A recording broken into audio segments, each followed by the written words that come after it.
We've got to be better in terms of customer service to get folks to sign up. And, we've got to make sure that folks are investing in this program that's really just investing in all of our future. Any other folks want to share why you're doing, why you care about nutrition security? One of the things I thought was really interesting, Arthur brought it up. So how many ag jobs do you think there are in Georgia? Do you think it's like 1 out of 20 are ag jobs? Anyone? Higher or lower? Higher. Higher. Okay, what about 1 out of, so you mean like higher as in 1 out of 18 or 1 out of 22? 1 out of 18, okay. Okay, what about 1 out of 15? Higher or lower?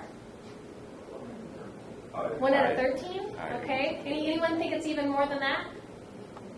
I believe it's more? Someone want to guess what it is? 1 out of... In the whole state. So 1 out of 10 jobs, 1 out of 13 jobs. What's your... It's actually 1 out of 7 jobs are agriculture-based.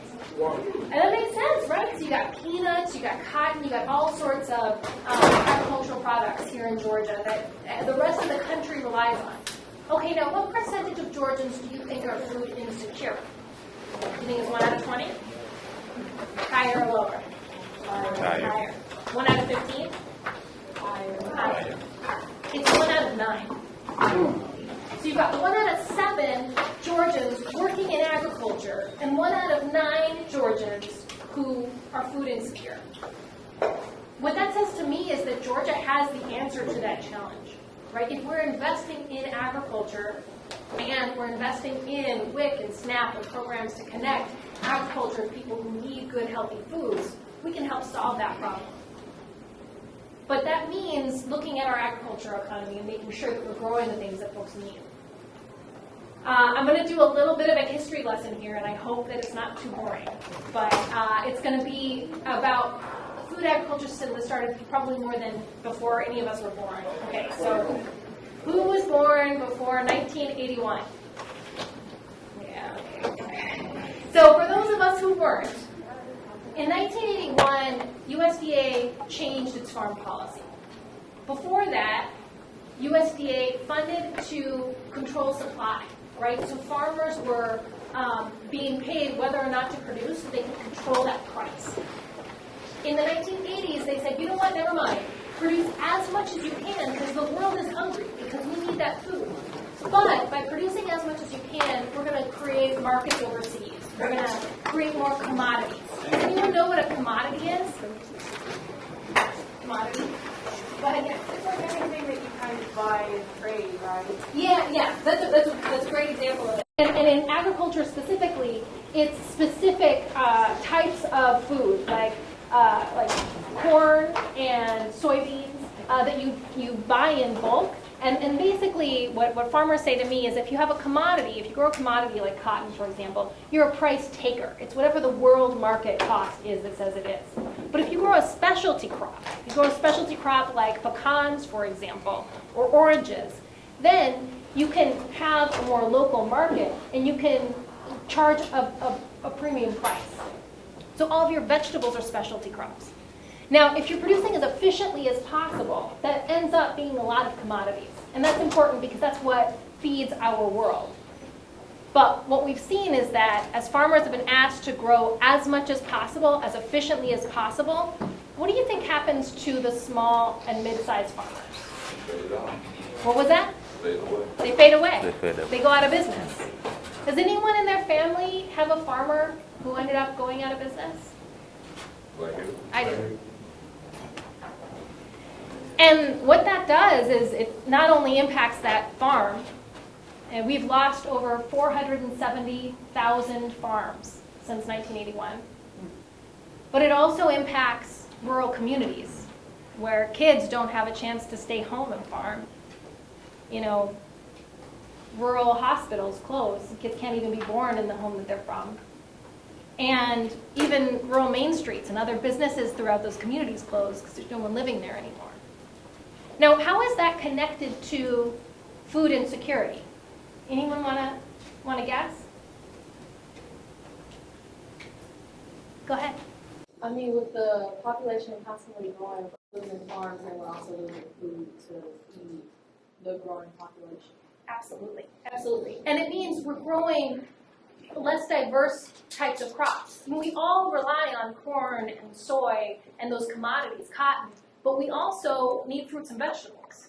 And you need fruits and vegetables that are available in a local region. So we know at USDA we're switching our policies so that we continue to invest in that efficiency that is the backbone of American agriculture. But we also invest in value-added products so that if you are a small or mid-sized farmer, you can be part of that mobile farmers market that goes around and helps address food insecurity and food deserts. We're working to make sure that if you've got challenges with, you want to use a greenhouse, for example, you've got high-speed internet, which allows you to monitor the watering and the heat in that greenhouse with high-speed internet. So we're investing in different ways to farm all across the economy. And by doing that, we're investing in farmers, especially small and mid-sized farmers. But we're also investing in rural communities. And hopefully we're investing in better food security and nutrition. So I'll switch it now a little bit. I want to talk a little bit about what you want to do, why you're taking this class to help address food insecurity. So how many of you are studying nutrition at school here? Oh, I got that wrong. Okay. All right. What are you majoring in? Just pop up. Let me see. Psychology. Psychology. All right. Okay. Great. What else? Computer science. Computer science. Okay. Excellent. Business. All right. Political science. Okay. Go ahead. Mathematics. Okay. All right. Every single one of those could come and work at USDA. So let's talk about how. So if you are studying business, for example, rural development has an entire section called business programs, where we're finding ways to invest in small businesses all across rural America, whether it's a Rural Energy for America program, so getting fuel, more energy efficient equipment or solar in farms, or working to get more energy efficient lighting in grocery stores, for example. That's working directly. We have loan officers, for example, who are working directly with those small businesses to help support their work. If you are, okay, psychology is going to stretch me a little bit. Let me see if I can make the connection. So at WIC, in our WIC program, which is for women and infants, we have investment, or they're often co-located with state agencies that provide other services. So some of them, one of the things that WIC does is it helps train mothers who are nursing. And being able to have a counseling background could be really helpful in doing that work. It's also about making sure that they have access to other programs, other support to help reduce that stigma and increase that awareness about what support is out there to invest in your kids in the beginning. So if you are able to be a social worker and help navigate that, that can help work with USDA in that way.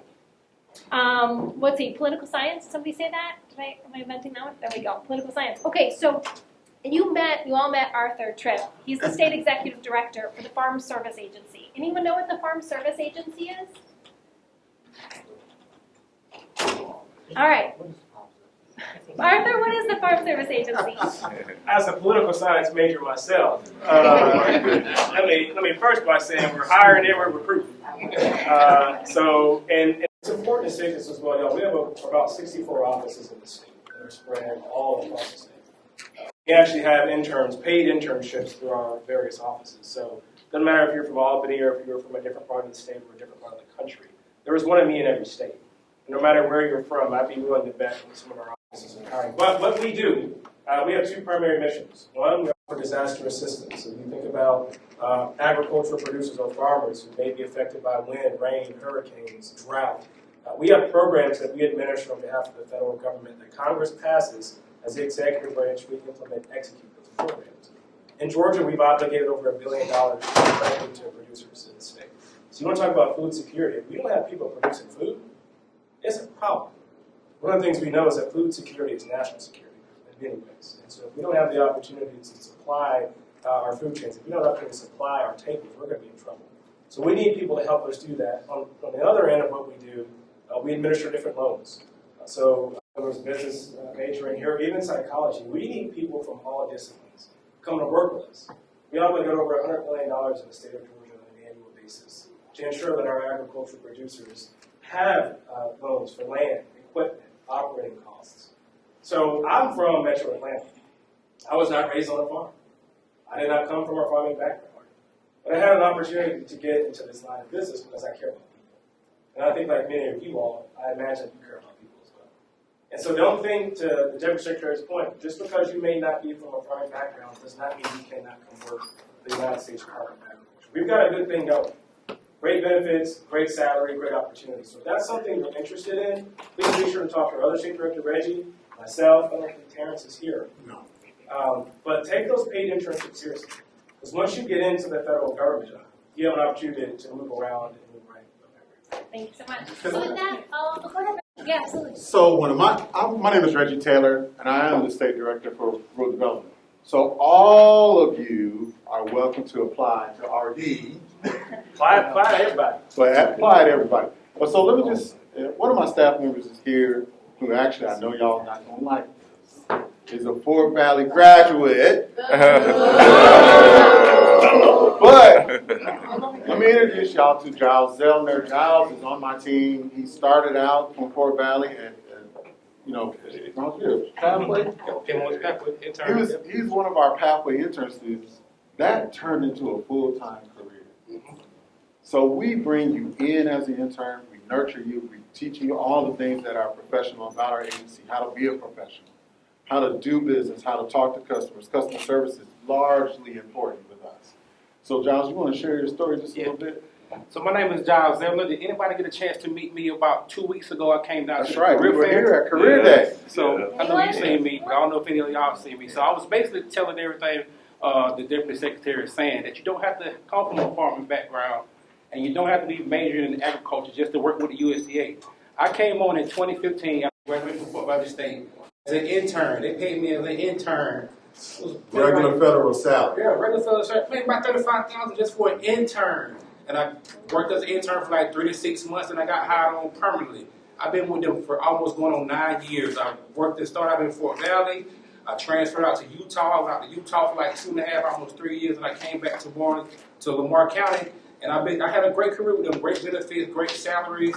Like, I love what I do. I'm very passionate about making sure people are fed, and we have a great career to give you a certain satisfaction that you can go out and help the community do whatever you need to do. So no matter what you're majoring in, go ahead and start thinking now and take advantage of these opportunities. If you go on usajobs.gov, everybody write that down, usajobs.gov. Actually, there's now USDA.gov/internship. Okay, all right. USDA.gov. So write that down. /internship. And go in there and start browsing. USDA.gov/internships. And also, I just wanted to say, Shanice, stand up. Shanice is area director. She is one of the managers on my team, and she went to Alabama State University. So our connection with the HBCUs is a bond, right? So we're here. Please come talk to us. When we come to the career fairs, you know, we come with all our information. This is a great career. It is a great career that you can have. And as Giles so eloquently put, you can start out as an intern with health insurance. Yes. We help you invest in your 401k or TSP. Pay lead time. And a real salary, a real GS federal salary. So it's a great opportunity for you. So I know we're running out of time, but I just want to make sure that if you have any questions, we can answer some questions. So does anyone have any questions about USDA, what we do? Go ahead. Mine isn't really a question, but I'm actually really glad that I met y'all today because I did want to.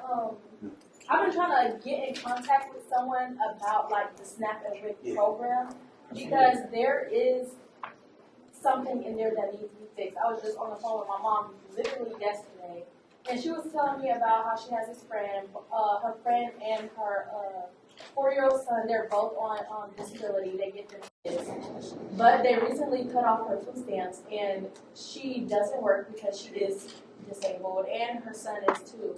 And she said that she reapplied, still haven't heard anything, still doesn't have a caseworker, and it's like they don't have the money to buy food or get food. So my mom does help them out because she is able to, but there is something within, you said you work with customer service as well, right? I'm with USDA. So if you can give me their contact information, I'll make sure John has their contact information.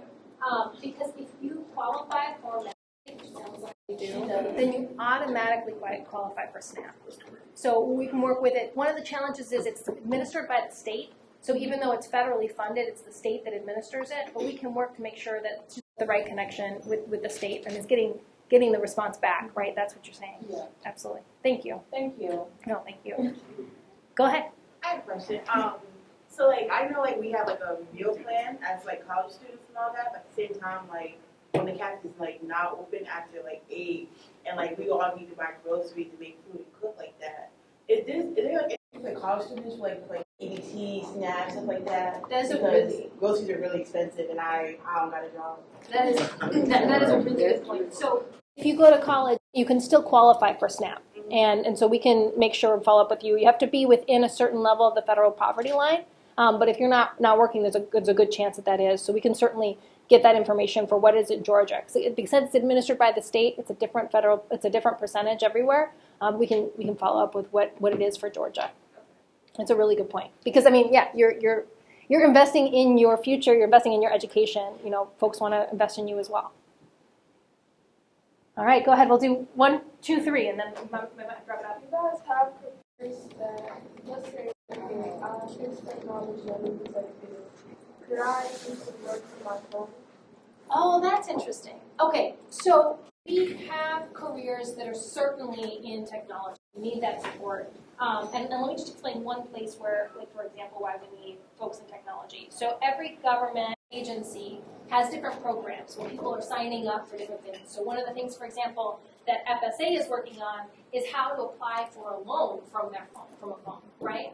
But we've got to buy the system from the federal government to be able to make that work. So we need folks who know IT who can help us with those contracts. Now, your question was, can you do work from the phone? And that's been frankly, it's been a bit of a controversy, right? Because some folks in Congress want to make sure that people are in the office doing their work. But we know sometimes, especially with high demand jobs, folks want to be able to work remotely or work from home. And so it's something that we're navigating because, you know, if you're trying to get customer service from a federal agency, you want to be able to sometimes go into an office and talk to someone, right? But at the same time, we want to be flexible and be a flexible employer. So right now, there's not a job where you can just work from your phone, but there are options where you can work sometimes from home and sometimes from the office. You guys do cybersecurity? We do lots of cybersecurity. It's crucial. So again, we were talking about SNAP and WIC. We deal with lots of personally identified information, right? PII. And so we're trying to think through how do we protect that information, the people's information, with all the potential cyber attacks. One of the other things we're looking at right now from USDA is artificial intelligence, right? So there are great ways that artificial intelligence can help with that customer service, right? So say your friend is having trouble qualifying for SNAP, they can go on the website and get like a automatic responses about what percentage of the federal poverty level you have to be to qualify, or get information about their case. That would be really helpful. But we also have to make sure that if we're using artificial intelligence, we're not accidentally releasing personally identifiable information, right? So we need IT leaders. We need people who are in that space to help us serve people better and make sure that they're getting the benefits they deserve. Do you have internships for that? We have lots of internships, and that's the website to go to. Go ahead, 1 more or 2 more, and then I might have to wrap up. So I'm also a computer science major, so that's really nice information to have. But what I really wanted to ask was, my interest when I'm looking at things like food security a lot of the time is also like getting people nutritious food, but then also understanding how to make that into food they're like willing to eat and enjoy, you know? Because I feel like if the nutritious option is difficult and not enjoyable, then it's going to make more sense for a lot of people to choose the non-nutritive option. So I was wondering, like, how does the USDA kind of have a role in educating people about how to make food that's like good for them, good for their families? That is such a good point. And so one of the ways that USDA is helping with that, there's a few. So one is, how many of you bought school lunches or got school lunches or school meals, right? Okay, great. So one of the things that we're trying to do is make sure that the nutrition standards for school lunches are high enough so the kids are getting used to eating those healthy foods, right? And so part of it is just getting used to eating that healthy food, and school lunches are some of the best ways to do that. I don't know if you knew this, but if you were a kid who ate a school lunch like I was, that was, statistically speaking, that was often the most nutritious meal you ate all day. And so that's why it's really important that we are getting nutritious meals for school lunches. It also, kids who eat school lunches, statistically speaking, eat more nutritious food than kids who don't because they have that school lunch. So it's really important that we're investing that way. But other ways is, has anyone heard of the cooperative extension? It's a USDA program, usually run through land-grant universities, where you have people who are taking local produce and showing folks how to use and prepare it, and getting out the word about how to use local produce. So that's both helping the farmers, but it's also helping make sure there's nutritious options that taste good. All right, last question. One was SNAP. I used to have SNAP because I'm supporting myself. I used to have a birthday and I was eligible for food stamps. But however, I moved into a dorm, and because I moved into a dorm, I no longer get food stamps because I live in a dorm. I'm trying to figure out like how that changes me from going, oh, I have an apartment, I'm working a job, oh, I live in a dorm now, I don't work a job down here. Like, that's one. Two, it's some off-campus students. There was a few months ago, like September, we had a Greek meeting, and some of the things that was brought up in that Greek meeting is how off-campus students don't have broader food resources than the ones on campus. And I just feel as if the USDA is also coming to help the community of Albany, it also needs to help the university because they're not giving students that's off campus meal plans, meal tickets. They don't even have, I think some of them can't even get into the book bank, which is only open on certain days of the month. And I feel as if y'all can talk to the university and actually start to get them out there and actually help them with off-campus students, because some of them can't eat. They go days without eating. Why are you going days without eating, but you're coming to class and you're not able to get a caf because caf costs like $8 to $10 to eat?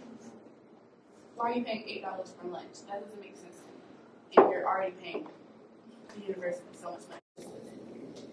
Off campus, for a meal plan, we only get 35 swipes for a semester. 35 swipes, I'll use that in a month. Yeah. I did, actually, and it cost $400. I'm so glad you're bringing this up because one of the challenges, again, we talked about how SNAP is federally funded, but it's administered by the states. So the states have a lot of discretion on who qualifies for SNAP. And what that sometimes means is that federal work requirements, for example, are right now determined by states. And so they had the option, for example, in the midst of COVID to waive it, but they don't always. And so one of the things that is most, somebody said, who's majoring in political science right now? All right, yeah, there we go. Okay, so one of the big debates in Congress is how should SNAP be administered? And what we know when we reevaluated the cost and for SNAP with the Thrifty Food Savings Plan, what we know is that people who have access to healthy food are going to be contributing to our economy more. They're going to be able to go to school and raise their kids. And by investing in them, we're investing in everyone. And so you have leaders all across the country who are making decisions about whether or not you should qualify for SNAP. And that's why it's so important that you're part of this discussion, because we know that if you have healthy food, it's going to support all of us. And that's why USDA is committed to this work. Now, when it comes to investing in off-campus students, in the middle of COVID and the pandemic, one of the things that USDA did was increase investments in food banks. And one of the most impactful experiences I heard about was about a food bank on a college campus that worked to make sure to reduce the stigma of that food bank, made it eligible to everyone so people could come in and get access to healthy food. I know that by investing in you, when you are taking the time to learn and to get prepared for entering the workforce, that's going to be a benefit to everyone. And that's why it's so important that we do this work. What brought me to Georgia originally was to speak to some of the investments that the Biden-Harris administration has made in the state. So just last week, President Biden announced $5 billion that were being invested across the country in rural communities. 1.39 billion of those dollars came specifically to Georgia. And again, it was about investing in rural communities and investing in food security. So we know that there's a lot of work still to be done. We know that there are a lot of folks who still aren't receiving the help that they need. But I am so inspired that you are here advocating for that. And hopefully some of you will consider doing some of that work at USDA. Thank you.